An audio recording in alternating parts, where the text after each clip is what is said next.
In 1985, after the Soviets invaded, we left Afghanistan in the middle of a hot summer night to save my father's life. We didn't just leave behind a lifetime of history and roots. We left behind our big, beautiful house in the middle of a lavish orchard full of pomegranates, mulberries, and apricots. We escaped to Iran on the backs of donkeys. The 2-hour distance by car took us a few days.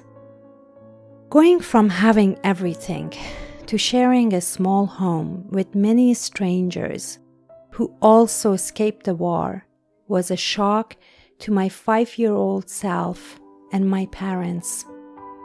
One afternoon, I went to a bazaar with my father. When we passed a produce store, the pile of apricots took me back to our orchard in Herat. I shouted, "Baba, look, they brought our apricots here too." We had never gone to stores to buy fruits. They were always right there for us and our neighbors. I reached out to pick one, but he said, "You can't just take it, John Baba." When the clerk told him the price, he said, "Are apricots really this costly?" He bought some anyways.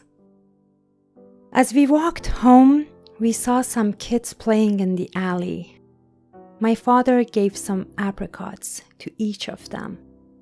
By the time we got home, only a few were left.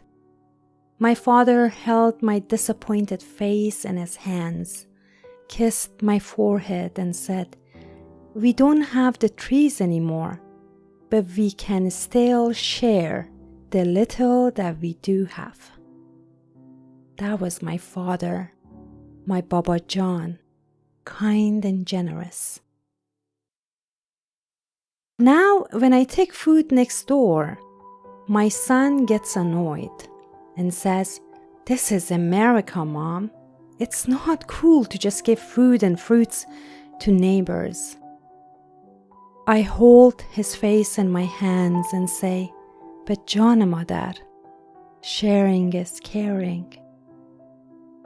That is the language he speaks. That is the language he understands.